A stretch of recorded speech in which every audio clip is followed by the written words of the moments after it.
Asintel Kajati Sumatera Selatan, Bapak N. Rahman S. Kami persilakan untuk menuju tempat yang telah disediakan.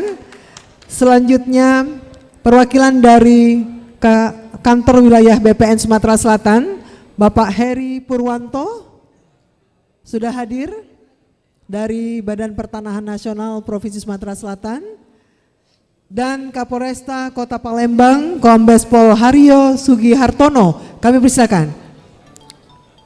Inilah ketiga narasumber kita pada siang hari ini, dan acara talk show ini akan dipandu oleh senior kami, Ibu Hajah Elweni Ramdiastuti. Baik, kita beri tepuk tangan samtria untuk moderator kita pada siang hari ini.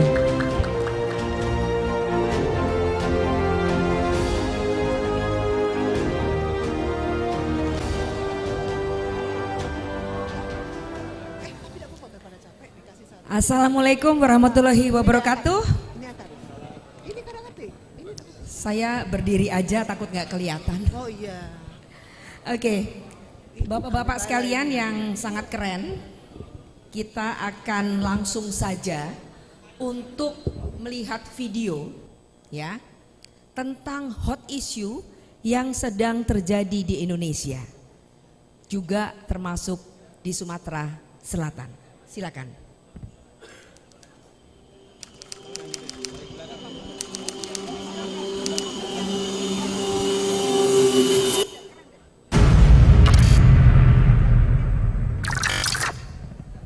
Satreskrim Polres Bogor meringkus komplotan mafia tanah di Bogor. Polres Metro Tangerang Kota saudara menangkap 2 orang mafia tanah yang mengincar 45 hektar lahan. Menyangkut kasus yang sudah kemarin tidak terjadi.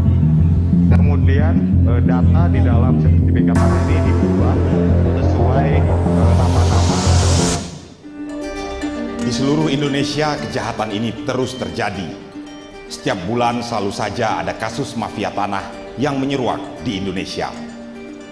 Guru Besar Hukum Agraria Universitas Gadjah Mada, Profesor Nur Hasan Ismail mengatakan mafia tanah merupakan kelompok yang terstruktur dan terorganisir. Terstruktur karena kelompok mafia tanah mempunyai struktur organisasi dengan melibatkan banyak aktor dan pembagian kerja yang sistematis dan tersusun. Modus operandi dengan misalnya melakukan penyalahgunaan akun BPN RI pada sistem aplikasi KKP. Tentang 40 lipat soal pertanahan di tanah air tidak hanya terjadi di Sumatera Selatan. Betul. Tidak hanya terjadi di Palembang. Betul. Publik, masyarakat sudah sama-sama tahu bahwa ini terjadi di mana-mana. Betul. Di Sumatera Selatan, mafia tanah kerap beraksi. Modusnya beragam, dari yang sangat konservatif sampai yang sophisticated. Inilah yang jadi salah satu hambatan dan tantangan dalam bisnis real estate. Lalu, bagaimana menghancurkan blocking ini?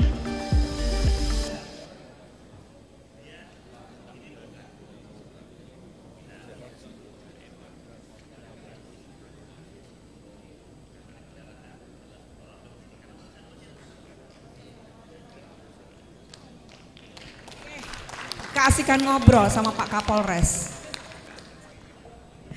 Baik, judulnya sih dari talk show ini, tunggu saya belum nyapa Pak Basar nih. Pak Basar, Palembang aman Pak Maju kaget Pak Tepuk tangan buat Pak Basar. Cuman Pak kalau sosialisasi di kami, jangan salah kamar. Masih netep pesan. Ibu dan Bapak sekalian, 3 narasumber yang sangat luar biasa. Mengapa kami menampilkan video tadi? Meskipun judulnya adalah hambatan dan tantangan Ray untuk bisa mengurangi backlog di Sumatera Selatan, tetapi sebenarnya persoalan mendasarnya adalah yang dihadapi sama-sama tentang mafia tanah. Sepakat nggak? Kalau kita mau jawab jujur, maka itu masalahnya. Maka hadirlah di sini, di sebelah kanan saya, bapak-bapak yang sangat kompeten tentu saja sesuai dengan bidangnya masing-masing. Ada Pak Kapolrestabes kita, Pak Haryo, yang ternyata nama istrinya sama dengan saya jadi GR. Pak jangan salah ya Pak ya. Kalau saya pasti jauh lebih tua soalnya. Pak Haryo baru 1,5 bulan bertugas di Palembang, betul Pak ya, dari 14 April. Baik, tapi tentu sudah menghadapi banyak sekali masalah tentang sengketa tanah seperti itu. Nah kemudian yang berikutnya adalah Pak Asintel Kejati, betul nggak Pak? Bapak Rahmat ya. Sekilas mengingatkan saya pada siapa ya Pak ya? Adi Kurdi. Boleh Pak ya? Adi Kurdi. Oke, mungkin Bapak belum tahu, tapi itu yang pasti pemain film penerima Piala Citra Pak. Dan kemudian yang di ujung sana Mas Heri Purwanto. Tadi ada cuplikan ketika saya mewawancarai Mas Heri di kantor kami di Geraha Tribun. Waktu itu Pak Heri ini menjadi PLT Kepala BPN Kota Palembang, betul ya? Waktu itu ada kasus yang di Jakarta sehingga Pak Heri kemudian dipercaya untuk menjadi Kepala BPN Kota Palembang. Baik, Ibu dan Bapak sekalian, acara ini disiarkan langsung oleh YouTube-nya Sri Poku TV ya. Jadi tentu pesan-pesan yang akan disampaikan oleh ketiga Bapak ini dan juga nanti interaktif dengan Bapak dan Ibu sekalian tentu akan tersiar secara luas di seluruh Indonesia. Ya, karena subscribernya sudah 300-an ribu. Baik, dan juga nanti tentu akan ditayangkan Pak di YouTube-nya Tribun Sumsel yang subscribernya sudah 1,2 juta. Nah, itu tentu akan sangat ngefek. Jadi Pak Zewi Salim tentu tidak salah untuk bekerja sama dengan kami. Baik, Ibu dan Bapak sekalian, hadir juga di tengah kita adalah penanggap kita, Dr. Firman Muntako. Bapak tolong berdiri untuk menyapa semua. Ya. Pak Firman Muntako ini khusus datang tadi dari Indralaya, dari kampus Unsri Bapak, untuk memberikan tanggapannya ke sini karena beliau adalah pakar untuk soal apa namanya tadi, pengadaan tanah. Ya Pak ya, pokoknya Bapak adalah jagonya. Baik. Ibu dan Bapak sekalian, waktu kita sangat mepet ya, jadi kita akan langsung saja memberikan kesempatan sebentar-sebentar kepada ketiga Bapak ini dan kemudian kita akan ada acara tanya jawab. Saya kira itu akan lebih efektif karena kalau kami ngomong di sini sendiri maka kemudian Bapak Ibu tidak mempunyai kesempatan untuk mencurahkan unek-uneknya di sini. Kita mulai saja. Mas Heri Purwanto. Wah, menegangkan ini. Mas Heri Purwanto. Sebenarnya soal apa namanya backlog gitu ya, itu kan tidak terlepas dari soal itu tadi, soal sengketa tanah dan sebagainya. Dan kalau kita mendengar kata BPN itu kok mohon maaf ya Pak ya, tapi konotasi atau persepsi orang di luar sana hal-hal yang dinarasikan negatif. Untuk itu Pak Heri akan menjelaskan kepada semua audiens di sini sebenarnya peran BPN seperti apa dan jangan lupa di situ ada ATR. Yang kita sering kali lupa, agraria. TN-nya apa? Tata ruang. Oke, silakan Mas Heri, sebentar aja waktunya. Baik, terima kasih Bu Murata. Assalamualaikum warahmatullahi wabarakatuh. Selamat siang Pak Ketua Resumsel, Pak Awi, Pak Kapolresta, Pak Asintel. Kami dari BPN mewakili Pak Kanwil, Ibu. Jadi dia wadah berhalangan hadir. Memang belakangan ini mafia tanah sangat tren. Memang di awal dibuka oleh pada saat Pak Sofian Jalil sendiri. Bagaimana orang ingin menguasai tanpa hak. Orang berniat jahat, sekelompok orang, beberapa orang yang melibatkan pihak-pihak. Nah ini terkesan karena tanah ini BPN diberikan negara, diberikan kewenangan oleh negara untuk mengatur hubungan hukum antara orang dengan tanah. Jadi mau tidak mau kita ketika ada kasus, ketika ada permasalahan, ini BPN akan terlibat. Nah di sini tentunya kalau kita kaitkan dengan backlog tadi, mungkin Ibu ini adalah ketersediaan rumah ya. Tapi kalau ketersediaan lahan itu sebenarnya masih banyak, tetapi tadi mungkin harga. Nah untuk saya sedikit ke backlog, belum ke mafia tanah. BPN sudah membentuk lembaga bank tanah. Nah, bank tanah ini salah satunya untuk mengatasi adanya backlog penyediaan lahan. Karena ini tidak terkendali harga tanah, penguasaan tanah. Kalau sekarang pemerintah ingin membangun misalnya jalan tol, dia baru pengadaan tanah.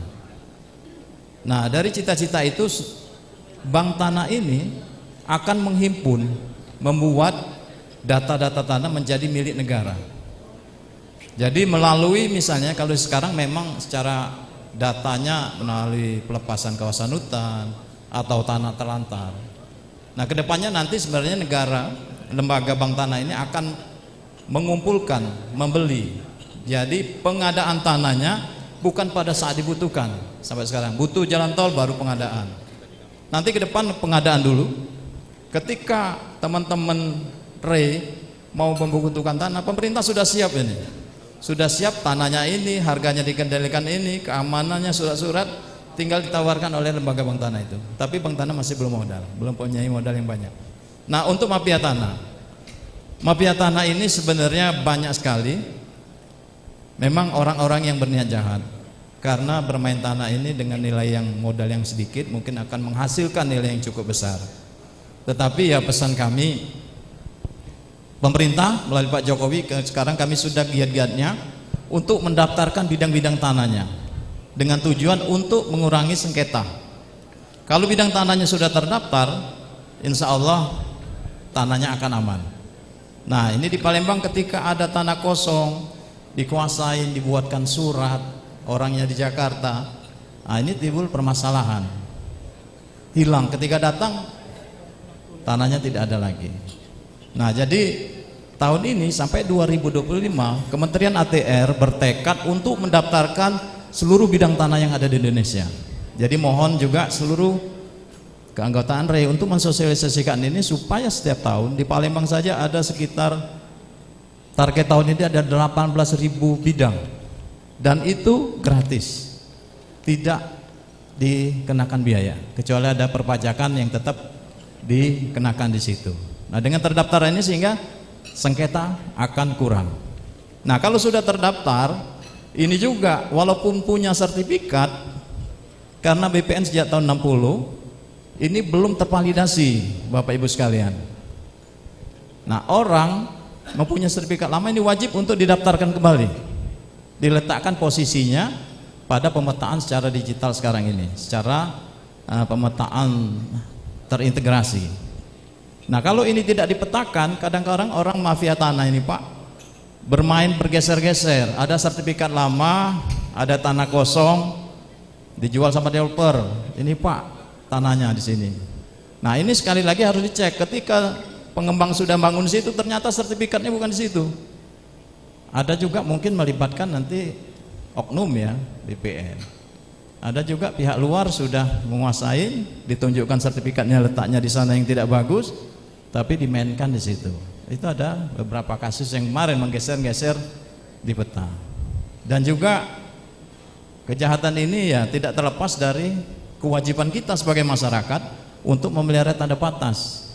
Jelas disebutkan dalam undang-undang, kewajiban kita adalah untuk menjaga kesuburan, memelihara, menjaga tanda batas. Nah, inilah kewajiban dari pemilik tanah, sehingga kalau tanahnya ditinggal Pak, kalau istri kita saja kita tinggal pasti dilirik orang ya. Nah, apalagi di Palembang ini orang berduit punya sertifikat, tanahnya tidak dipagar, tidak dijaga, sehingga menimbulkan niat-niat orang lain untuk menguasai tanah. Nah, jadi ini kejahatan ini bisa saja yang pertama karena satu bidang tanah ada surat-surat lain. Kadang-kadang dibuatkan juga oleh pihak kelurahan yang terlibat di situ. Dan juga ada yang memalsukan. Beberapa kemarin ada juga yang diajukan pengembang pada saat saya PLA. Itu dia membeli tanah. Ini pemohonnya nih Pak katanya. Ketika kita cek pada tahun 80 capnya sudah Kabupaten Banyuasin. Nah, itu sangat tidak mungkin.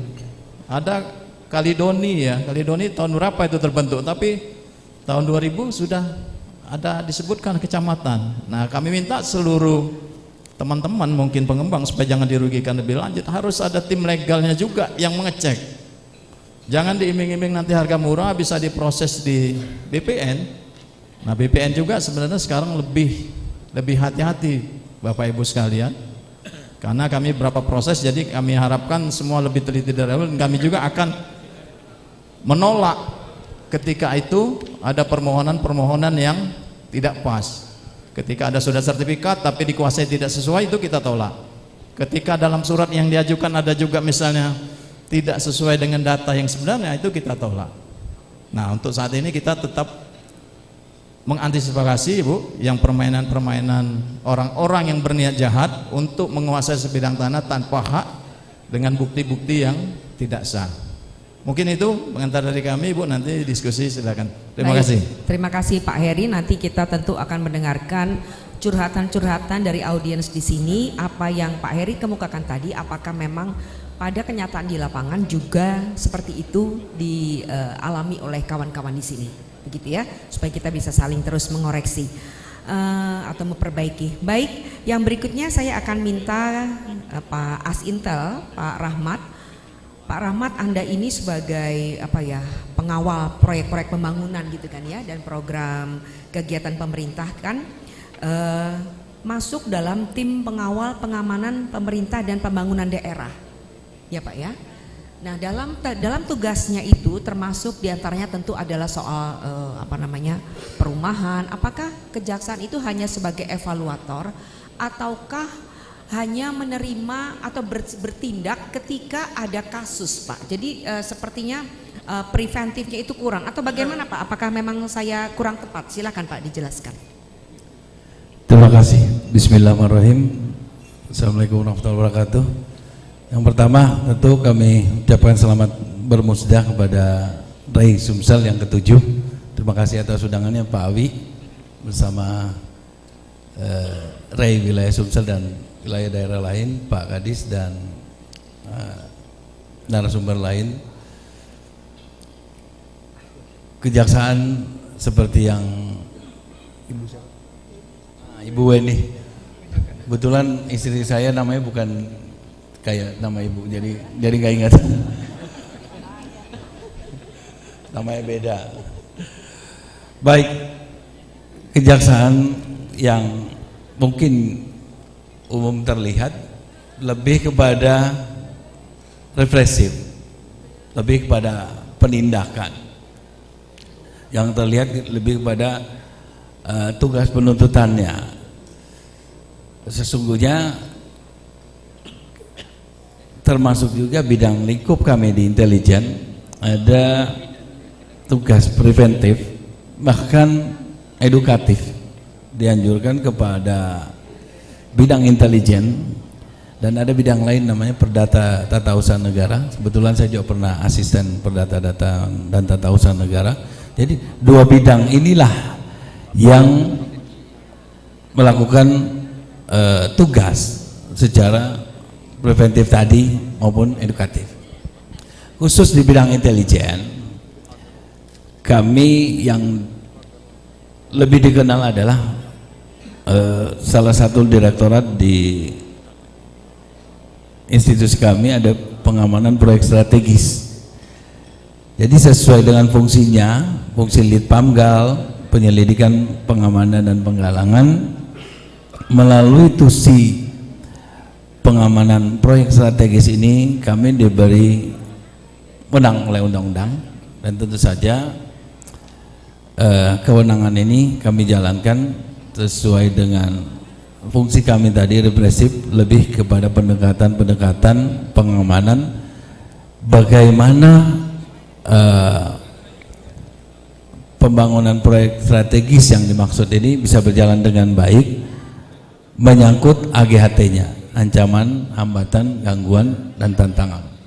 Kalau di sisi lain di Dato juga ada namanya pertimbangan hukum, memberi masukan hukum, legal atau opinion atau advice kepada peminta bantuan hukum. Yang dimaksud adalah pemerintah. Jadi proyek strategis yang dimaksudkan terkait proyek yang masuk di kategori APBN maupun APBD. Kemudian kedua, kami juga selain punya tusi tadi melakukan pengamanan proyek strategis dimaksud, baik intelijen maupun datun sebenarnya yang tidak terlalu terekspos, banyak hal-hal potensial yang kemarin kami diskusikan tentunya bersama stakeholder terkait. Penyelamatan potensi kerugian keuangan negara sebenarnya banyak kita bantu. Jadi terhadap proyek-proyek tersebut, khususnya untuk di Kejaksaan Agung itu sudah nilainya sampai triliunan, Bu. Berbeda ketika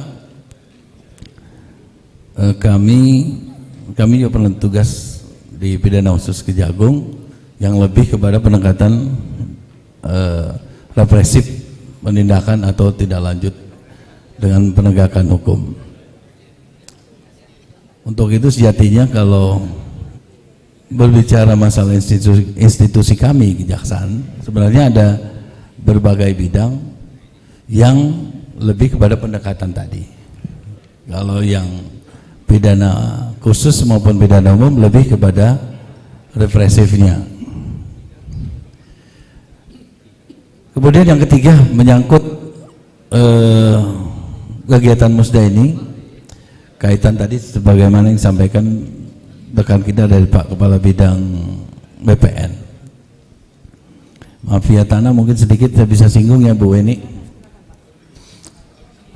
Banyak hal sebenarnya bisa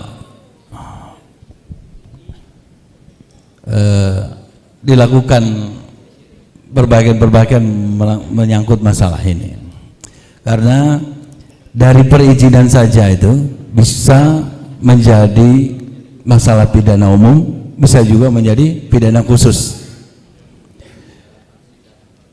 Kalau pidana umum mungkin sudah banyak contoh ya, 263 pemalsuan surat, 378 atau berbagai hal, atau dia penggelapan terhadap satu benda barang. Kalau pidana khusus bisa seperti beberapa case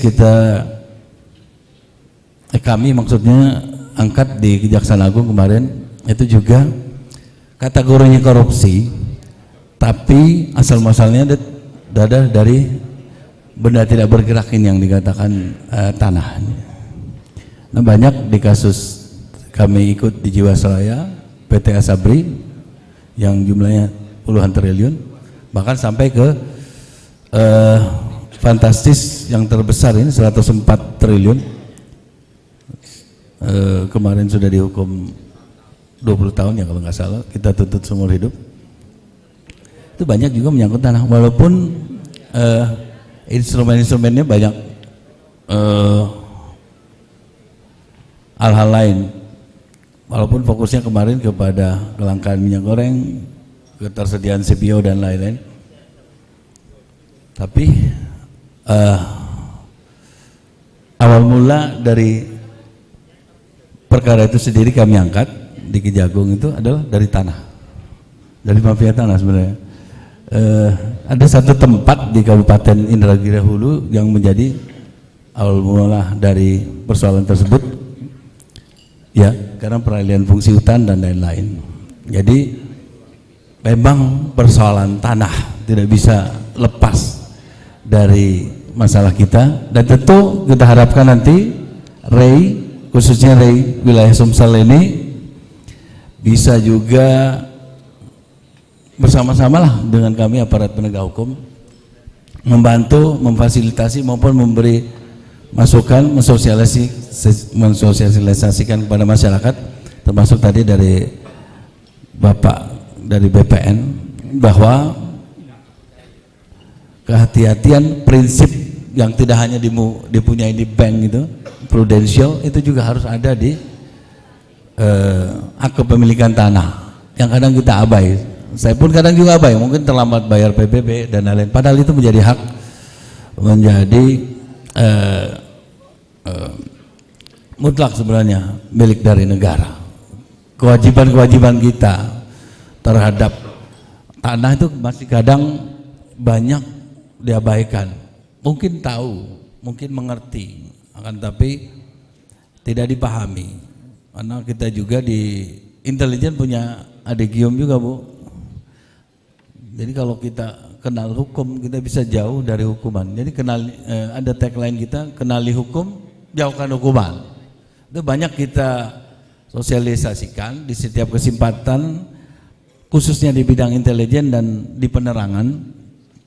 Ada bidang kita namanya penerangan, memberikan edukasi kepada masyarakat bagaimana bisa mencegah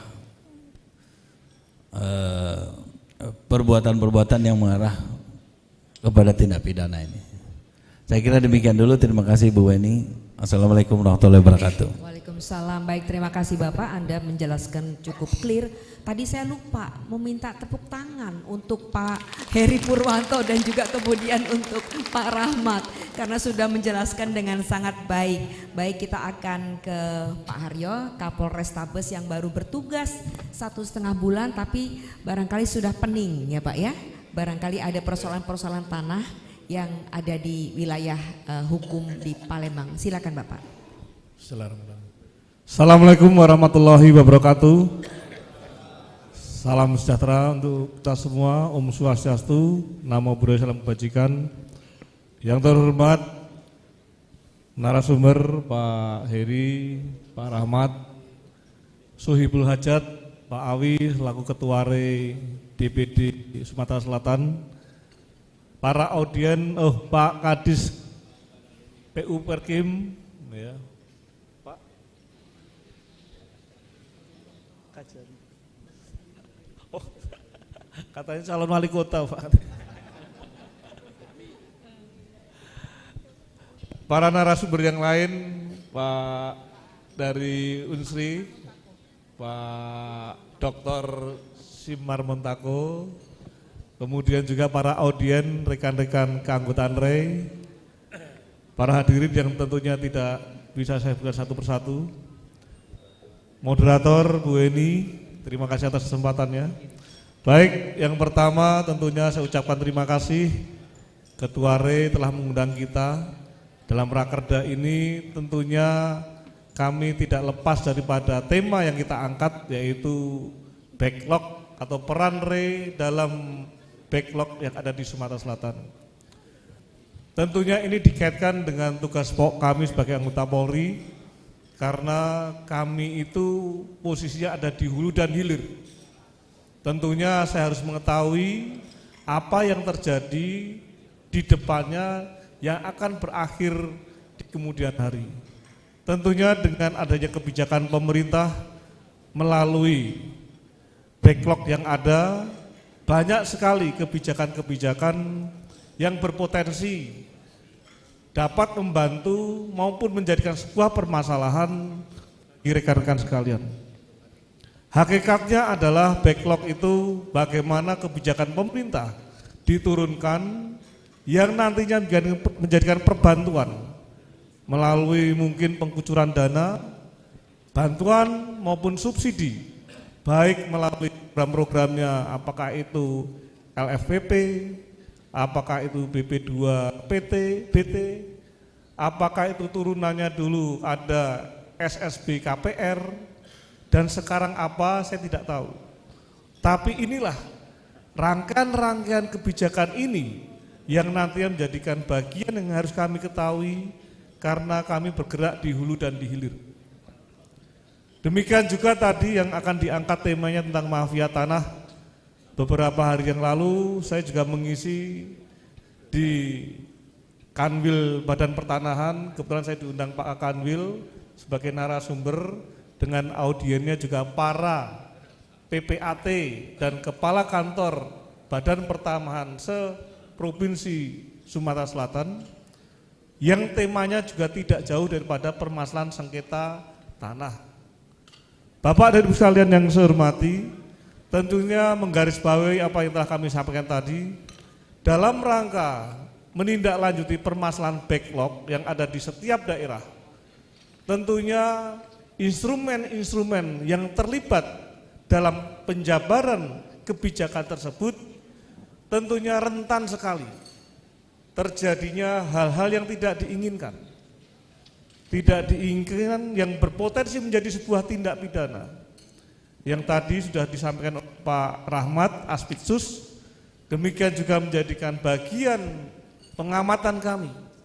Karena Bapak dan Ibu sekalian yang saya hormati, peran Polri sejatinya adalah Harkamtipmas, menjaga, memelihara ketertiban masyarakat. Namun dalam menjaga tersebut kita juga memiliki peran sebagai penegakan hukum. Peran sebagai penegak hukum yang notabene mengamati, melihat rangkaian-rangkaian kebijakan yang telah diturunkan tadi yang nanti menjadikan sebuah tindak pidana. Banyak permasalahan Bapak dan Ibu sekalian yang kadang-kadang kita melihat kasihan para debitur masyarakat yang notabene menjadikan konsumen, teman-teman REI yang akhirnya berdampak dari sebuah akibat tindak pidana yang terjadi. Sebagai contoh, di Jawa Tengah, kebetulan kami dulu juga pernah di Jawa Tengah, ada permasalahan status tanah HPL yang notabene menjadi sebuah sengketa hukum diangkat di tingkat nasional, milik provinsi bisa menjadi tangan swasta. Yang ringkas ceritanya, sejarah itu telah menjadikan lahan yang menjadikan hak milik swasta tersebut saat ini sudah ada berdiri beberapa perumahan-perumahan yang tentunya membutuhkan administrasi yang melekat di rumah tersebut, yang saat ini terkendala karena faktor hukum. Beberapa hal yang lain juga sama mungkin di Sumatera Selatan. Saya dinas di sini tadi sampaikan kurang lebih 1,5 bulan. Banyak sekali permasalahan tindak pidana maupun sengketa di bidang lahan. Kemarin kami sudah menyampaikan kepada Pak Kanwil, demikian juga sudah saya titipkan dengan Pak Sekda terkait tentang keterlibatan pimpinan di tingkat dasar tata pemerintahan yang perlu dilakukan edukasi. Kenapa demikian? Hilir daripada sebuah produk pertanahan adalah sebuah dokumen yang namanya sertifikat. Namun dokumen-dokumen yang menyertai inilah yang menjadikan benang kusutnya permasalahan yang terjadi. Di sini ada istilah namanya surat pengoperan hak, SPH. Saya bingung, saya baru kali ini mendengar yang namanya surat pengoperan hak, ya betul ya Pak ya? Yang notabene ditandatangani oleh seorang perangkat pemerintahan, yaitu yang namanya lurah. Ada juga dokumen-dokumen risalah tanah yang lain juga yang menjadikan dasar dari teman-teman Badan Pertanahan untuk menjadikan produk yang paling tinggi sesuai dengan amanah PP nomor 24 tahun 93 tentang pendaftaran tanah, yaitu sertifikat. Kenapa demikian? Karena dalam PP tersebut dijelaskan sertifikat adalah bukti hak. Bukti hak menjadikan dasar utama penyidik di dalam rangka menerima pengaduan sebuah tindak pidana yang berhubungan dengan sebuah pertanahan. Ini pun juga belum selesai Bapak dan Ibu sekalian. Kami juga harus bekerja sama dengan pejabat pemerintah pembuat akta tanah atau PPAT, yang insya Allah nanti ke depan, dalam bulan ke depan kami akan merumuskan MOU terkait tentang kerjasama, penelitian, penyelidikan, yang notabene menjadikan bahan utamanya adalah informasi dari PPAT. Tentunya PPAT juga mitra Bapak-bapak dan Ibu sekalian, yang notabene nanti muaranya kepada kami semuanya. Masalah yang lain juga sering terjadi. ketika masyarakat selaku debitur mendapatkan hak dari kebijakan pemerintah, apakah itu SSB KPR, ketika proses itu berjalan, ternyata ada oknum developer yang mengalihkan sertifikat induk kepada fungsi yang lain yang lebih menguntungkan, tanpa sepengetahuan debitur maupun PPAT yang ada, menjadikan sebuah hak tanggungan untuk kepentingannya, yang pada akhirnya sebagai orang terakhir yaitu masyarakat menjadi korban. Bapak dan Ibu sekalian yang saya hormati, tadi saya katakan tugas kami adalah di hulu dan di hilir. Di hilir ketika terjadi kekuatan massa yang besar yang menginginkan hak-haknya dengan tanda kutip hak-haknya yang benar atau yang tidak benar. Namun kita bicara kekuatan massa yang muaranya nanti kepada Harkamtipmas yang akan jadikan tugas pokok kami. Yang kemudian yang terakhir masalah mafia tanah. Kita juga menyoroti itu. Mafia tanah itu prosesnya di mana? Tadi kami sampaikan kepada Bapak dan Ibu sekalian, sertifikat adalah bukti hak. Proses penerbitan bukti hak tersebut atau sertifikat tentunya ada rangkaian-rangkaian cerita. Dokumen-dokumen yang menyertai. Yang tadi kami sampaikan, saya mendengar yang namanya ada surat pengoporan hak. Inilah yang sering terjadi. Terjadi pengeluaran dokumen surat pengoporan hak yang kami pandang perlu dilakukan pengkajian. Tercatat dengan baik. Sehingga pada akhirnya bisa diruntut kebenaran-kebenaran baik formil materialnya atas kekuatan dokumen tersebut yang menjadikan salah satu lampiran proses terbitnya daripada sebuah sertifikat tanah. Inilah permasalahan yang paling krusial kalau kita bicara tadi masalah mafia tanah. Saya mencoba memetakan, men-scanning permasalahan maupun sengketa di bidang agraria yang ada di Provinsi Sumatera Selatan ini.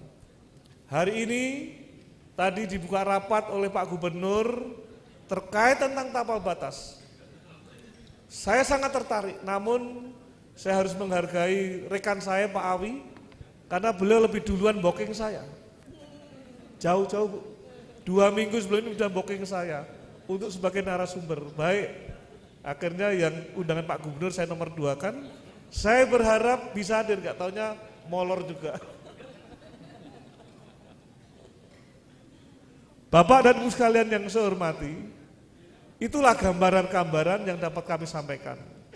Bagaimana peran daripada REI terkait tentang backlog yang ada di Sumatera Selatan, yang notabene rangkaian-rangkaian daripada kebijakan itu berpotensi terjadinya penyalahgunaan, berpotensi terjadi tindak pidana, maupun berpotensi terjadi pengerahan massa yang pada akhirnya menjadikan tugas pokok kami sebagai anggota Polri.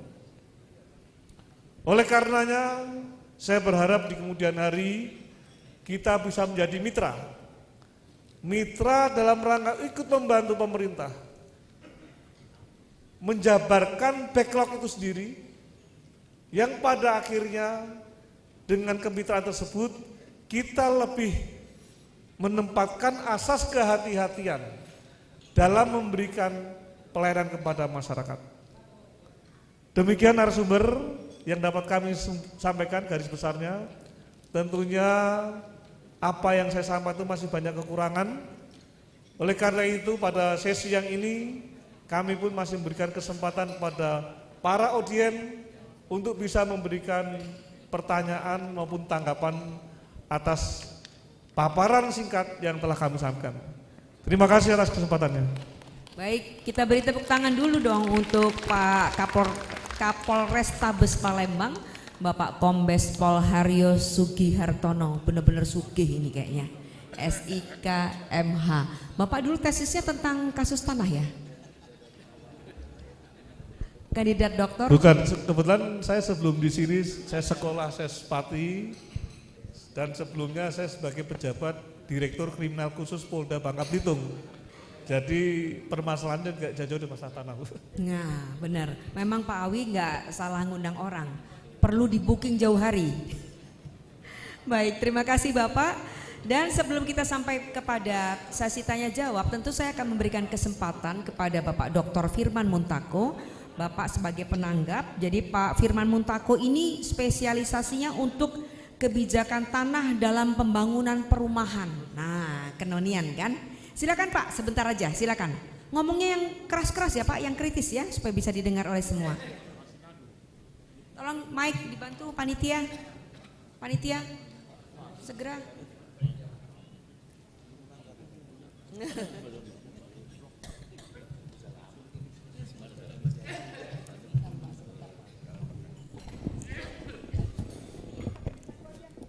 Di mana? Di sini.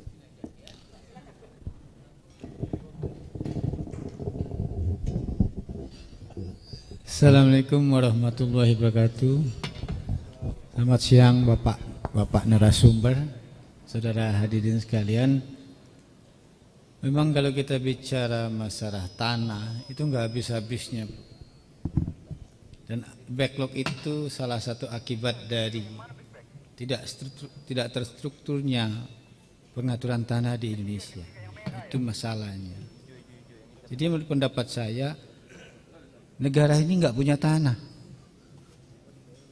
Pemerintah itu hanya pemegang mandat, itu masalahnya. Ya. Kemudian yang kedua, kalau kemudian kita kaitkan dengan pembangunan perumahan, tapi betul Pak, negara ini tidak punya desain pemanfaatan tanah. Itu satu. Kemudian yang kedua, badan hukum dengan subjek hukum natural legal person disamakan. Padahal yang punya prioritas itu natural legal person Pak, itu masalahnya. Nah pertanyaan saya mungkin saya akan rangkum aja ya untuk ketiga Bapak ini. Ya, kira-kira bagaimana kita bisa memberi kesempatan kepada developer untuk bisa membangun dengan tenang, berusaha dengan tenang? Apakah memang perlu ada kebijakan baru dari pemerintah dalam penyediaan tanah untuk pembangunan perumahan ini? Atau kita harus melakukan reformasi di bidang hukum agraria Pak? Saya rasa itu inti dari masalah kita. Dan kita mengetahui sekarang Indonesia mengatakan kita luas pemilikan tanah dibatasi. Untuk satu kota perumahan hanya 2 hektar satu orang. Lalu di mana larangan mini pundia dan latifundia itu? Apakah sudah diterapkan dengan konsisten Pak? Itu satu Pak. Jadi kalau menurut pendapat saya, mohon maaf ini Pak ya, tinggal keberanian hakim Pak. Keberanian hakim dalam memutuskan segala sesuatunya. Dan kita kadang-kadang terjebak ini. Undang-undang pokok agraria bilang bahwa ya, agraria itu hak bangsa. Tapi kita terjebak seolah-olah itu hak negara. Itu satu. Ya. Kemudian kita juga kadang-kadang terjebak dalam dalam pikiran, ya, bahwa contoh nih, saya contoh Pak, contoh kebijakan dilakukan pemerintah. Sertifikasi tanah kita harus membayar yang disebut dengan biaya yang harus dibayar tertentu dianggap sebagai memperoleh harta. Ya. Padahal harta itu baru ada kalau tanah itu dijual dan sudah bersertifikat. Waktu orang majukan sertifikasi tanah belum harta gitu Pak.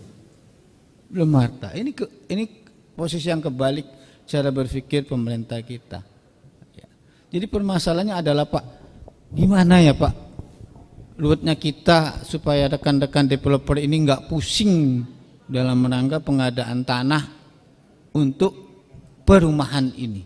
Karena salah satu kewajiban negara itu sebagaimana dalam pembukaan Undang-Undang Dasar 45, ya Pak, menghadirkan kesejahteraan dan keadilan bagi seluruh rakyat Indonesia. Saya rasa itu saja Pak, saya ingin bertanya daripada kita murat-marit ke sana sini, lebih baik kita kembali. Saya ingin hanya menekankan satu, negara itu bukan pemilik tanah Pak. Negara bukan pemilik tanah. Ya. Jadi kalau memberikan hak sertifikat tanah itu bukan berarti negara ngasih tanah. Oleh karena itu harusnya tidak ada yang disebut dengan PPHTB atau dan sebagainya itu untuk pendaftaran pertama kali. Tetapi kalau dia dijual, baru kena. Itu yang harus kita. Kemudian mungkin untuk Bapak bertiga, kira-kira apa trik-trik yang bisa dilakukan oleh para developer ini supaya enggak puyeng lah Pak untuk mencari tanah bagi pembangunan perumahan mereka. Saya rasa itu saja Pak, saya bisa sampaikan. Terima kasih. Wassalamualaikum warahmatullahi wabarakatuh. Baik, terima kasih banyak Pak Firman untuk tanggapannya. Saya kira tanggapannya juga ditujukan kepada 3 narasumber tentunya ya. Dan tentu kita akan membuka sesi tanya jawab. Kita punya waktu sampai jam berapa ya Pak Awi? Jam berapa? Jangan sampai sore ya. Jam 1 kelamaan Pak, saya pikir. Enggak Pak. Ya Pak ya, banyak acara ya Pak ya. Baik, dingin lagian. Kita akan buka sesi tanya jawab untuk 2 orang penanya. Silakan. Tolong sebutkan nama dari organisasi apa. Silakan, dan kalau pengusaha atau developer silakan untuk menyebutkan sedang mengerjakan perumahan di mana, seperti itu. Barangkali bisa dibantu oleh bapak-bapak yang ada di depan. Nggak ada yang mau nanya apakah sudah kelaparan? Takut, bukannya justru ini ya ada akan dibela ya. Oke, kalau nggak ada kita, kalau Ko Awi kaget lamo, kaget dulu.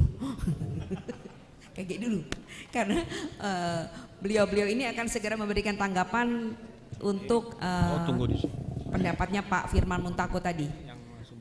Bapak siapa dulu nih? Boleh Pak Kapolres Tabes sudah nggak sabar, karena pada kenyataan sehari-hari Pak Kapolres seringkali mengalami permasalahan yang dari hulu ke hilir tadi ya Pak ya. Silakan Pak. Terima kasih narasumber, terima kasih Dok atas pernyataannya dan pertanyaannya terkait tentang keagrariaan. Mungkin kami menjawab atas apa yang menjadikan pengalaman maupun yang kami tahu. Sejatinya tadi yang telah kami sampaikan di depan, terjadinya simpul permasalahan keagrariaan berasal dari bawah. Dokumen-dokumen yang menyertai, atau kalau di BPN itu adanya warkah. Inilah yang menjadikan penitik beratan daripada penelitian dokumen-dokumen yang sejatinya menjadikan kebutuhan rekan-rekan ketika nanti ingin mendapatkan tanah sebagai modal awal pembangunan perumahan. Kemarin sudah saya sampaikan dengan Pak Kanwil, saya akan nanti sentuh pemerintah daerah. Tadi sudah saya sampaikan, tugas kami adalah mengurai permasalahan apa sih yang menjadikan benang kusutnya daripada sebuah permasalahan hingga nanti terbitnya sebuah dokumen keagrariaan yang namanya sertifikat, yang konon katanya sesuai dengan PP 24 tahun 97 Pak ya, mohon maaf, sertifikat adalah bukti hak seseorang dalam memiliki sebuah bidang tanah. Kembali kepada pokok permasalahan yang tadi kami sampaikan, histori daripada tanah tersebut. Saat ini yang perlu kita ketahui bersama, peran daripada lembaga pemerintah terbawah, seorang kades, seorang lurah, ini sangat berperan dalam rangka membantu melakukan pencatatan dan pendataan terhadap asal-usul tanah yang ada. Mohon maaf, kami di Polrestabes itu banyak sekali permasalahan keagrariaan yang setelah saya petakan sudah muncul sertifikat. Tiba-tiba ada orang yang komplain, Pak, saya memiliki surat pengoporan hak. Bagaimana ceritanya munculnya surat tersebut? Inilah yang perlu kita pelajari. Benar atau tidaknya perlu kita lakukan pendalaman dan penelitian. Apakah benar atau tidak? Kalau tidak, berarti ada dugaan-dugaan yang tidak baik yang menjurus kepada penyimpangan. Penyimpangan dari munculnya sebuah potensi tindak pidana. Apakah itu pemalsuan? Apakah itu penyalahgunaan kewenangan? Ya. Apakah itu penggandaan? Ya, pemalsuan itu yang pada akhirnya menjadikan bagian daripada kami untuk mendalami, membantu para developer dalam rangka mendapatkan hak-haknya ketika memang sudah memiliki lahan dalam rangka untuk modal pembangunan perumahan yang ada. Saat ini pun juga ketika menjadi sertifikat, banyak permasalahan. Pak, ini sertifikat atas nama saya. Ada yang mengklaim, loh Pak, itu yang nyetor itu dari uang kami semua, iuran. Memang betul itu sertifikat atas nama dia.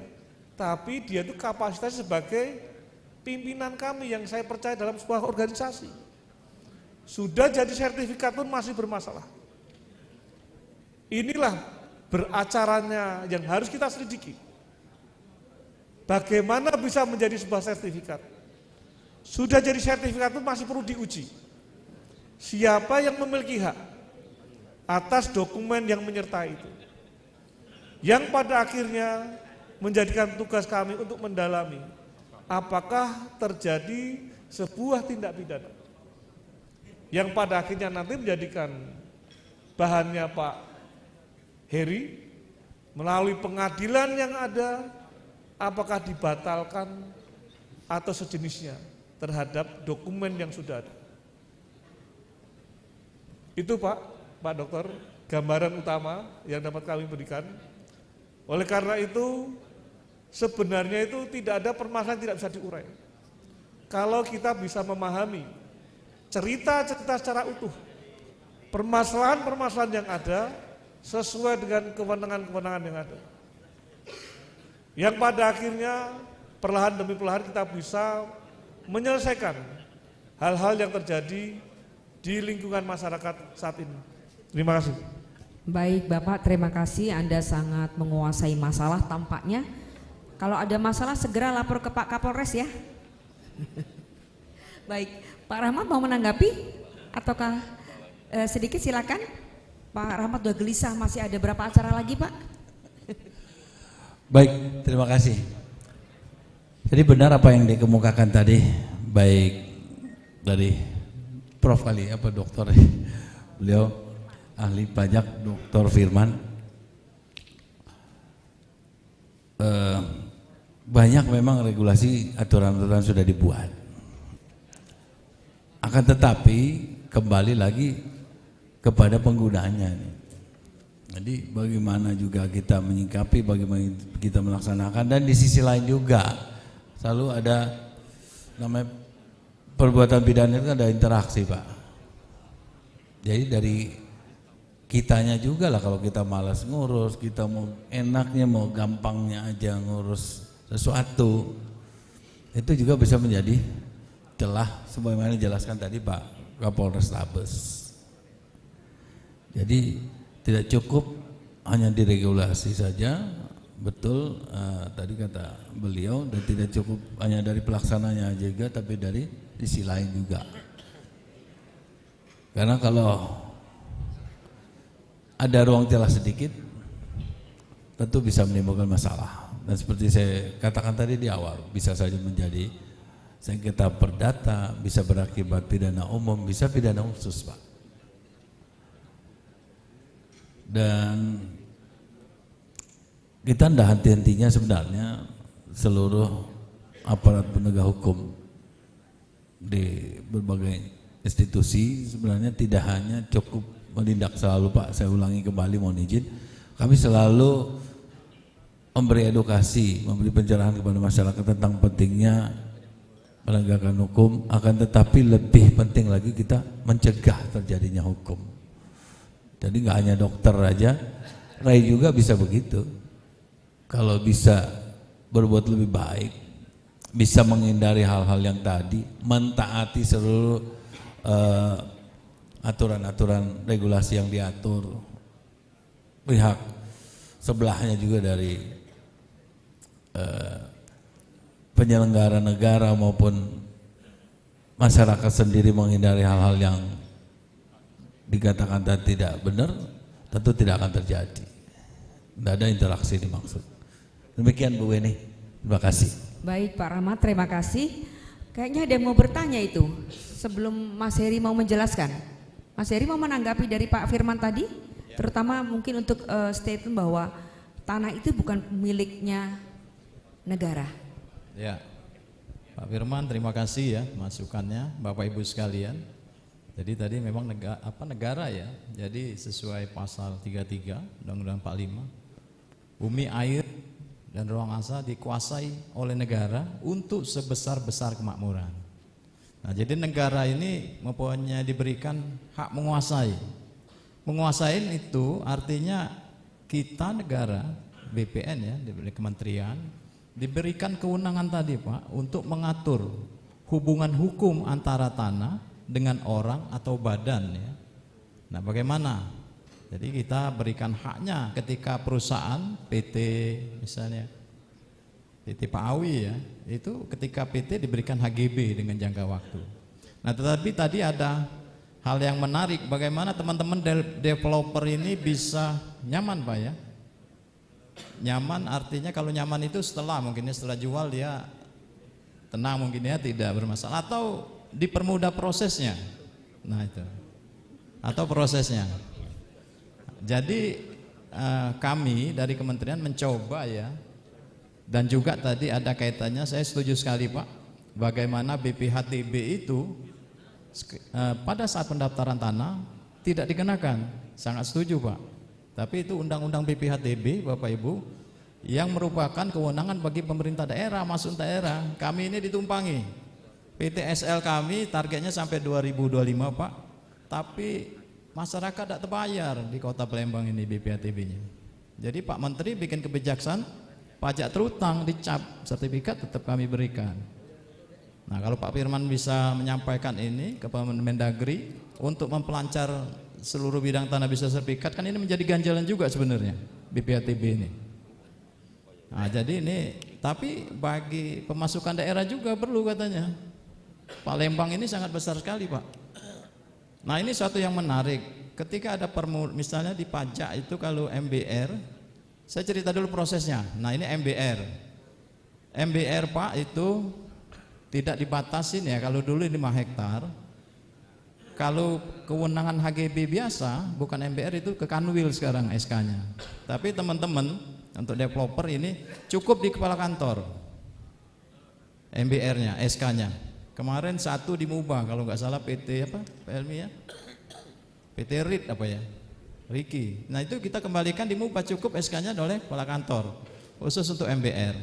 Satu lagi saya tidak tahu ini, BPHTB untuk MBR kena nggak ini? Kenapa ya? Coba dipelajarin. Ini saya ada pesan juga dari sponsor. Undang-Undang 1/2002 saya baca itu, yang dikecualikan tidak dikenakan BPHTB itu untuk MBR. Tapi kita kayaknya beri perumahan MBR itu tetap bayar Pak ya. Nah, coba dikaji lagi ini. Saya baca-baca ada masukan Pak, coba dikaji di teman-teman ini, karena supaya masyarakat yang tidak mampu bebas BPHTB. Dikecualikan itu, ada kata-kata pasal 44 yang dikecualikan untuk pembayaran BPHTB. Itu untuk perumahan MBR. Kalau PPHB 2,5%, ini kan 1%. Nah, BPHTB ini kayaknya coba dibaca bersama. Nanti kalau memang kemungkinan itu, supaya kita masyarakat lebih bisa untuk membeli perumahan dengan mudah tanpa BPHTB. Tapi MBR itu yang tentunya oleh pemerintah kabupaten kota juga yang ditentukan untuk klasifikasi MBR itu. Nah, selanjutnya bagaimana nyaman ini? Nah, tentunya tadi Pak Kapolres sudah cerita bagaimana proses. Jadi kita ada pendaftaran pertama, ada peralihan. Kalau kawan-kawan nak beli rumah tanah yang belum bersertifikat, itu pendaftaran pertama kali. Bisa saja tadi ada penyalahgunaan surat ya, ada pemalsuan. Nah, itu harus diteliti memang.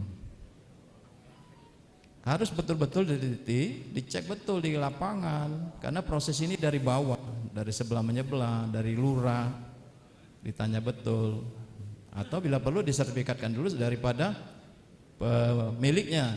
Jangan kita sudah bayar di DP, ketika diajukan tidak bisa terbit, hilang kan? Nah, tidak nyaman tadi. Sudah itu juga pemeliharaan, ketika kita beli sudah sertifikat. Nah, ini dicek juga pesan Pak Kapolres tadi, siapa nih pemiliknya, bener tidak yang jual Pak ya? Nirina Jubir yang ternyata yang jual kuasanya dipalsukan. Nah, ketika nanti pengembang Palembang belinya, ternyata yang jual bukan orang yang berhak. Selain itu juga dicek sertifikatnya, dipalidasi di kantor, bener tidak posisi bidang tanahnya di situ. Orang tertarik ketika tanah bidang kosong, bawa sertifikat, pas mau dipecah, sertifikatnya bukan di situ. Investasi sudah masuk Pak, udah bangun, udah miliaran duitnya. Ternyata sertifikat itu di sana, di kelurahan lain. Nah, itu hati-hati juga nantinya. Jadi mengingatkan supaya nyaman. Dan yang kedua, sekarang ini penggabungan antara BPN dengan tata ruang. Kalau dulu tata ruang bukan di BPN, semenjak Pak Jokowi ditarik BPN, jadi kita mensinkronkan bagaimana diberikan haknya, bagaimana penataannya, land use, pemanfaatan dan penggunaannya. Kadang-kadang kawan-kawan sudah beli dulu, supaya nyaman ini dicek dulu peruntukannya apa. Sudah bayar 2 miliar jebret, ketika ngajukan perizinan, tata ruangnya ruang RTH Pak ya, ruang terbuka hijau, nggak bisa dibangun. Nah, ini hal-hal itu mungkin harus diperhatikan. BPN sudah membuka aplikasi Gistaru. Gistaru itu Geographic Information System, tata ruang se-Indonesia. Itu sudah kita digitalkan, kawan-kawan bisa buka di situ. Di mana koordinatnya, mana lokasinya, penggunaannya, untuk apa peruntukannya. Nah, itu mungkin yang harus diperhatikan, hal-hal kecil itu, sehingga nanti investasi para developer di Sumsel ini bisa aman dan nyaman. Mungkin itu Bu Eni, terima kasih. Baik, terima kasih Pak Heri, keren sekali. Silakan kesempatan saya berikan untuk 1 orang penanya, silakan cepat-cepat lari. Ya. Assalamualaikum warahmatullahi wabarakatuh. Perkenalkan, nama saya M. Agung Darmawan dari PT Alvino Jaya Cemerlang, tergabung di organisasi REI. Izin Bapak, saya ingin bertanya, orang tua saya mempunyai tanah yang berada di Desa Pedu, Jejawi, Oki Pak. Nah, sekarang permasalahannya SPH itu ada di tangan saya Pak, karena orang tua saya sudah almarhum. Saya tanyakan kepada perangkat desa ataupun kepala desa di sana, dia berkata ini tanahnya sudah dijual Pak, cuma SPH masih di kita Pak, gitu. Nah, ini gimana Pak, mohon petunjuknya. Apakah diduga Pak ada indikasi yang kurang baik dari perangkat desa tersebut Pak? Mohon izin Pak. Terima kasih. Oke, baik. Saya kira supaya nanti menjawab semua, saya berikan kesempatan 1 orang penanya lagi sehingga bisa dijawab nanti oleh Bapak-bapak di sini. Silakan, itu aja kan pertanyaannya ya? Iya. Ya, baik, terima kasih. Silakan kembali ke tempat. Yang lain ada? Yang lain adakah? Halo, bersuara. Laper caknyo. Kelewat lapar. Sudah, balik bandar Beh, balik bandar ke Ketua Rei. Ko Awi.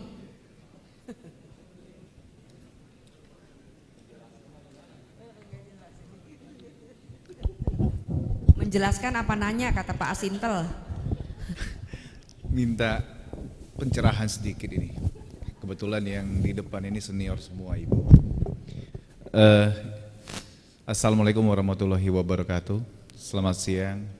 Ini sedikit pertanyaan, Pak. Dan pertanyaan ini banyak menimpa di anggota kami sebenarnya. Ya, ada dua. Saya langsung aja.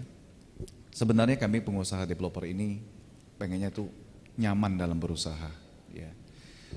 Pada saat kami membeli tanah, kita sudah melakukan survei dan pengecekan dari tingkat RT, lurah, sama pun camat gitu ya. Nah, setelah kita clearance, ternyata memang sertifikat itu di situ. Akhirnya kita lakukan adalah transaksi jual beli. Nah, setelah transaksi jual beli, kita melakukan plotting pemecahan. Begitu plotting pemecahan, kita juallah rumah tersebut, coupling tersebut. Timbullah permasalahan di kemudian hari. Muncullah SPH lama yang mengakui bahwa tanah yang dibangun oleh developer itu merupakan tanah mereka. Nah, akhirnya naiklah, kalau tidak naik sampai ke hukum, biasanya mereka melalui proses di bawah tangan, ya, hengki-pengki lah. Ya, akhirnya developer harus bayar 2-3 kali. Itu yang sering terjadi. Terus yang kedua, kebetulan saya sering berkomunikasi dengan pihak aparat penegak hukum, ya. Dalam hal ini ada beberapa case yang selalu dimainkan oleh mafia tanah. Contoh salah satunya seperti ini. Si A sebenarnya punya pancung alas, ya. Pancung alas itu apa ya? Dasar warkah gitu. Tiba-tiba dimainkan oleh aktor intelektual, yang mana aktor intelektual ini memunculkan orang B dan orang C. Orang B mempunyai SPH juga, orang C juga mempunyai SPH juga. Mereka ini dibuat skenario bertempurlah antara B dengan C. Ya, bertempur di pengadilan perdata Petun, ya. Akhirnya dimenangkan oleh B. Digugat lagi sama C. Naiklah sampai kasasi dan dimenangkan oleh B tadi. Nah, yang jadi korban kan justru si A yang benar-benar memiliki tanah. Nah, ini bagaimana legal standing dari keabsahan pancung alas tadi atau yang si A. Mungkin itu, Bu Weni, supaya kami, anggota kami bisa nyaman dalam berusaha dan tidak selalu dirasa dihantui, ya. Dihantui oleh para mafia tanah. Yang kita ketahui bahwa kami selalu dijadikan objek untuk hal ini. Mungkin itu, terima kasih. Baik, terima kasih Ko Awi. Mau menjawab siapa dulu? BPN dulu ya, BPN dulu. Izin Pak Haryo. Jadi ada dua ya. Tadi memang kita itu ketika kita sudah berjual masih was-was berarti ya, takut ada gugatan. Nah, memang ada catatan di kita, ada untuk pengaturan pembatalan sertifikat ya. Ketika sertifikat itu bisa dibatalkan sebelum 5 tahun ketika ada catatan administrasi ataupun ini. Tapi ketika dia sudah dibalik nama, ketika sudah berjual itu tidak bisa dibatalkan lagi. Sedikit agak aman lah. Artinya kalau sudah balik nama Pak ya, ketika ditemukan catatan administrasi. Nah, tapi tadi bertanya itu memang dengan yang mana di Pedu ya, nanti Pak Kapolres atau Pak Kejaksaan itu. Sebenarnya memang SPH ini ialah tanda bukti penggarapan ya, bukan hak ya Pak ya. Tadi Pak Kapolres tadi pengoperan sebenarnya ya pengalihan kepemilikan.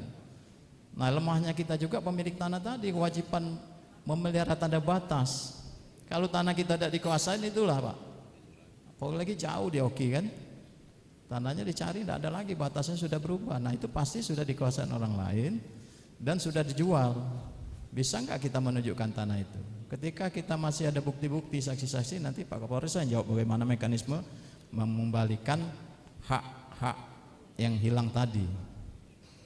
Nah, yang pertanyaan Pak Ketua RE apa tadi ya? Kenyamanan ya.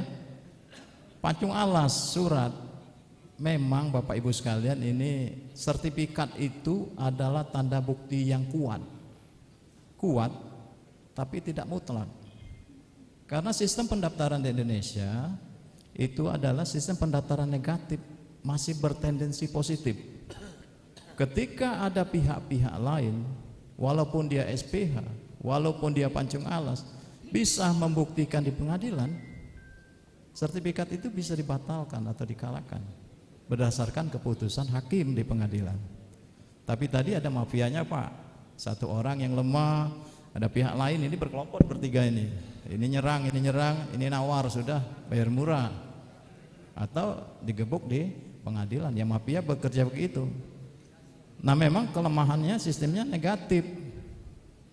Karena apa? Ya bisa dibatalkan Bu.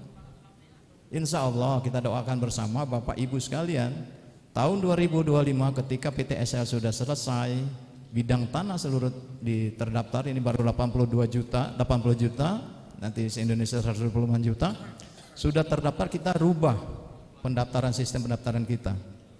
Jadi sistem pendaftaran kita nanti menjadi positif. Jadi ketika Pak Awi misalnya bersengketa dengan pihak lain, Pak Awi dengan itikat baik, tapi pengadilan membatalkan, nanti negara akan mengganti kerugian.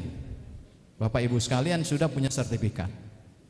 Nah nanti ke depan gitu dengan jaminan asuransi, pemilik tanah yang dikalahkan di pengadilan itu tidak akan kalah. Dia mutlak menjadi hak dia, walaupun nanti pembuktian ada misalnya ada cacat, ada kesalahan, ada itu, tapi dia dijamin oleh negara. Nah untuk sekarang ya mohon maaf Pak Awi, tinggal nanti bagaimana ya dilaporkan tadi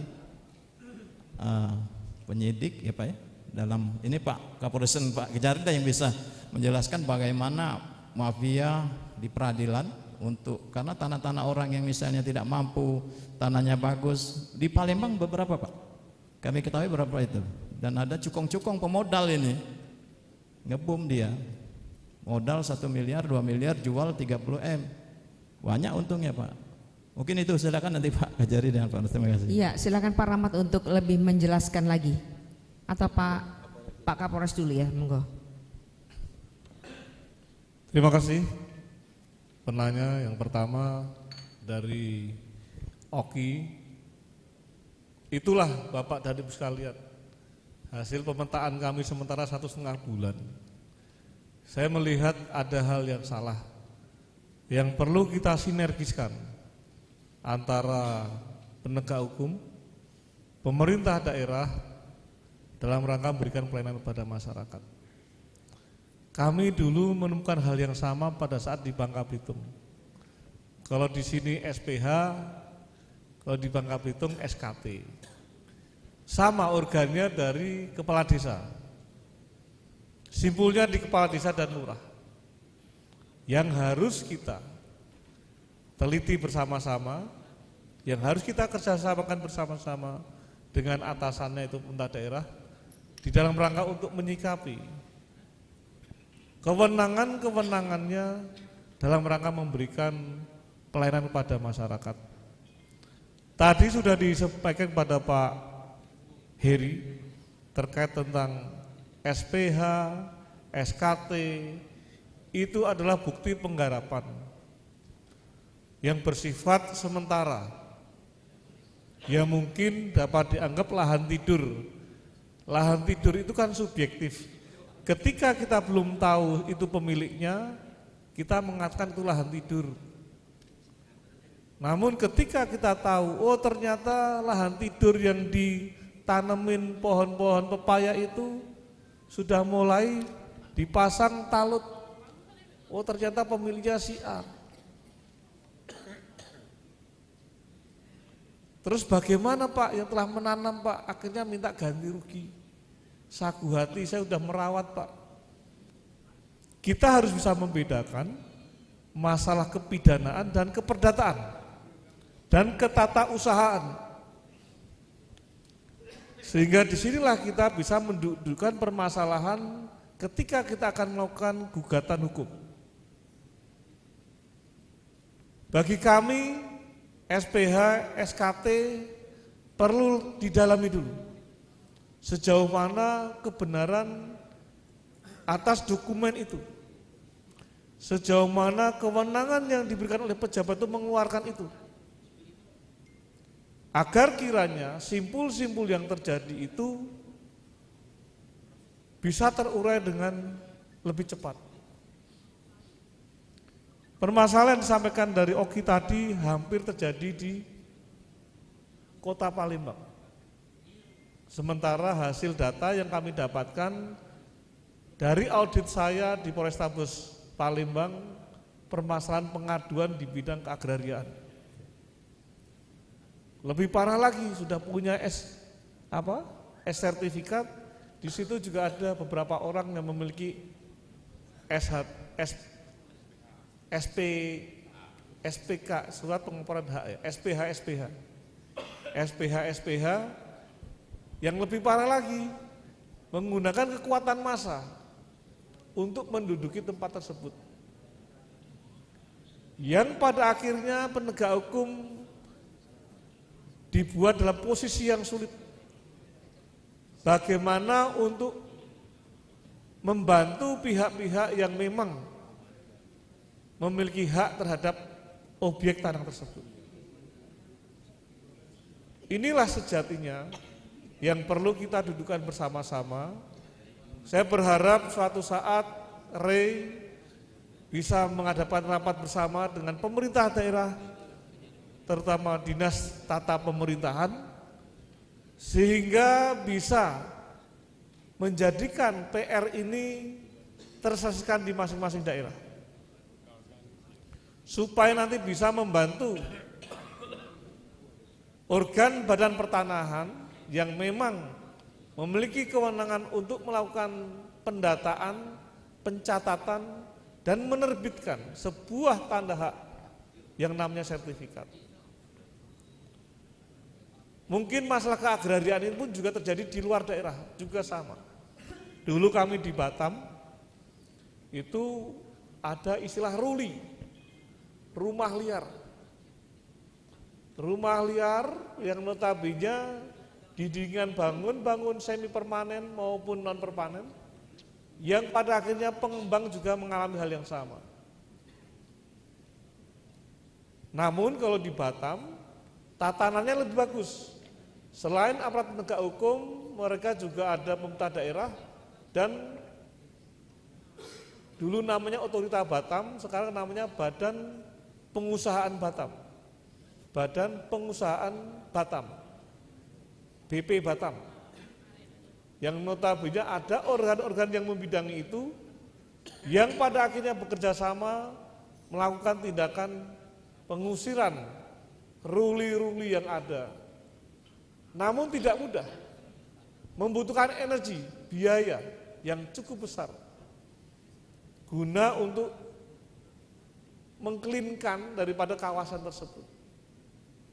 Inilah permasalahan yang kita hadapi bersama-sama, yang tentunya kita harus mengetahui dulu simpulnya, guna kita bisa mendudukkan permasalahan ini pada tempat yang benar, yang pada akhirnya kita tidak sia-sia menyampaikan pengaduan yang ada. Sekali lagi, kami pun penegak hukum ditempatkan pada posisi yang sulit, yang pada akhirnya kalau kita tidak ciptakan, kita tidak blow up kasus mafia tanah di Jakarta, tidak akan mendapatkan support apabila tidak di blow up. Akhirnya tadi Polda Metro Jaya dengan gagahnya menciptakan, melakukan penegakan hukum terhadap mafia tanah. Itu tidak akan dapatkan support apabila tidak di blow up. Tidak ada ngadu sampai ke presiden. Ya sama juga di sini. Kalau tidak di blow up, tidak dibesarkan, ya kita ini dalam posisi yang sulit untuk memberantas massa. Bukan kami takut, tidak. Kita sulit karena kita harus berhadapan dengan massa. Yang notabene massa pun juga ciptaan oleh oknum-oknum mafia tanah itu sendiri. Namun kalau dibesarkan, kita didukung, kita disupport sampai ke pusat, pasti akan kita lakukan penindakan. Setuju, Pak? Tolong itu ciptakan, sehingga kita bisa bersama-sama menyelesaikan masalah ini dengan sebaik-baiknya. Terima kasih. Oke, baik. Terima kasih banyak Pak Rahmat, udah ngelirik-lirik ke saya. Baik, terima kasih. Sebenarnya dari dua narasumber tadi sudah banyak diberikan pencerahan, dan permasalahan-permasalahan yang dikemukakan tadi itu memang sering terjadi. Mungkin sekedar mengingatkan saja beberapa hal yang mungkin Bapak Ibu sudah ketahui, bahwa yang pertama adalah khusus menyangkut kepemilikan, apalagi menyangkut hak keperdataan, yang dipegang adalah legal standingnya. Jadi apa yang menjadi legal standing di sana, apa yang menjadi bukti nyata di perdataan, itulah yang menjadi pedoman. Kalau di pidana tentu beda pembuktiannya, beda alat buktinya, beda cara penyajiannya. Jadi mungkin yang perlu dipahami, karena banyak persoalan kemudian yang timbul, yang kadang masyarakat itu menganggap hanya persoalan biasa, atau ini hanya menyangkut perdata, ternyata kemudian berimbas pada pidana, bisa saja ke pidana korupsi. Seperti kami katakan tadi, hanya menyangkut pengalihan alih fungsi hutan yang 37.000 hektar, 10.000, 20.000, yang kami sita hampir 200.000 hektar, yang besarnya lebih luas daripada provinsi ini. Yang kasus kemarin terakhir itu juga karena tanah, karena ketidakpedulian. Jadi salah satu kepala daerahnya terpaksa kami jadikan tersangka juga, walaupun dia udah tersangka di perkara lain. Kemudian yang kedua,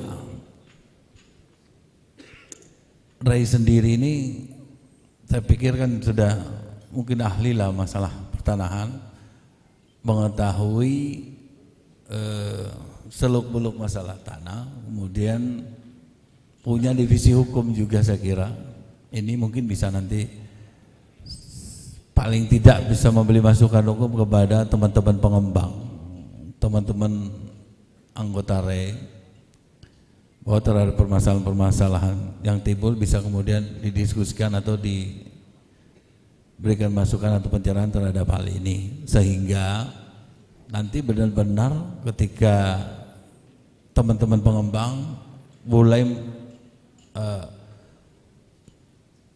masuk di area tersebut, hal ini sudah clear and clean.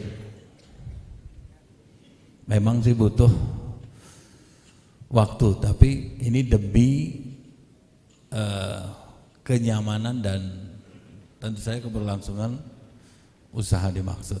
Yang ketiga, sebenarnya pemerintah sendiri sudah banyak lah.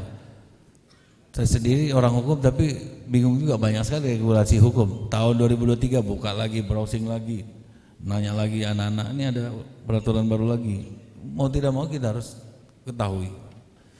Nah, hukum kan dinamis, berkembang sesuai dengan zaman, sehingga kebutuhan-kebutuhan terhadap hal tersebut selalu ada, sehingga pemahaman hukum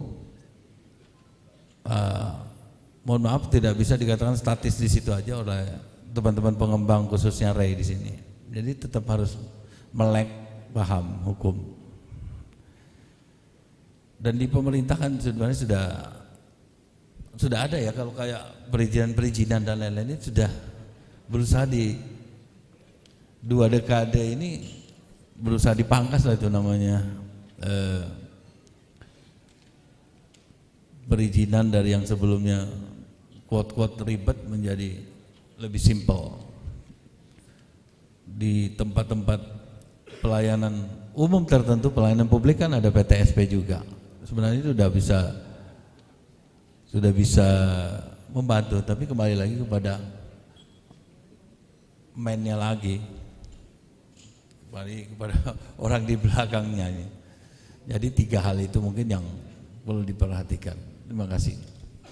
Oke, kita berikan tepuk tangan yang meriah kepada 3 narasumber kita yang keren sekali. Dan saya kira Pak Awi sebagai Ketua DPD REI Sumatera Selatan, acara semacam ini harus ada solusinya, ya kan? Dan karena kita sudah menghadirkan orang-orang yang tepat, dan semoga ini bisa menjadi solusi paling tidak didengarlah atau sama-samalah kita saling membutuhkan seperti itu. Di REI sendiri ada divisi hukum tadi seperti disinggung oleh Pak ini ada ya Pak ya, tapi advokasi kepada setiap anggota REI itu sudah berjalan atau belum? Sudah berjalan, dan saya kira 3 narasumber kita ini sudah sangat banyak memberikan bantuan literasi sama-sama kepada kita, dan Pak Basar tentu saja sebagai Kadis PU Perkim yang juga sangat banyak berperan di sini juga ya Pak ya. Tentu ini semoga akan menjadi solusi bersama bagi REI dalam membantu bagaimana bisa mengatasi kesenjangan antara ketersediaan rumah dan yang dibutuhkan oleh masyarakat. Saya kira cukup, saya kembalikan kepada pembawa acara Mbak Tri, dan mohon maaf kalau ada hal-hal yang kurang berkenan. Saya akhiri dengan wassalamualaikum warahmatullahi wabarakatuh.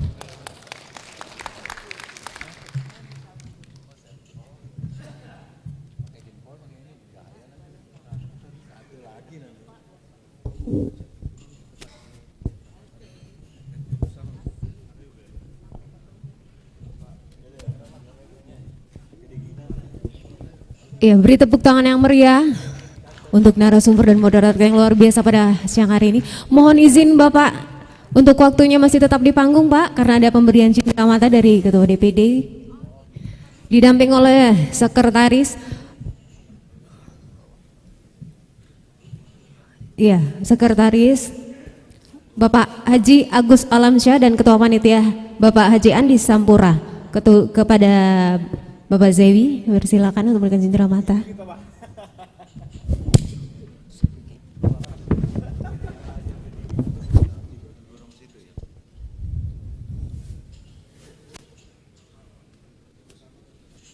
Ya, dilanjutkan untuk foto bersama ya. Mohon untuk tetap di posisi ya Bapak ya, karena kita akan mengabadikan momen yang berharga pada siang hari ini.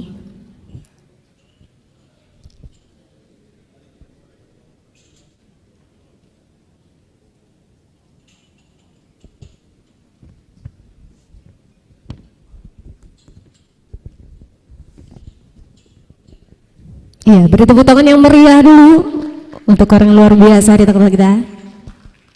Untuk tetap di tempat Bapak, sudah foto bersama ya? Iya.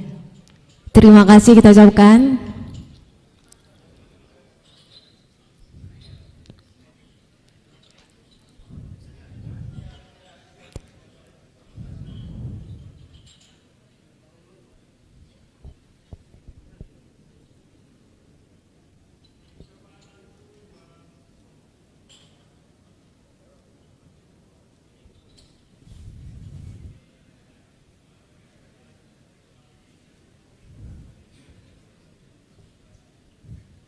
Iya, terima kasih.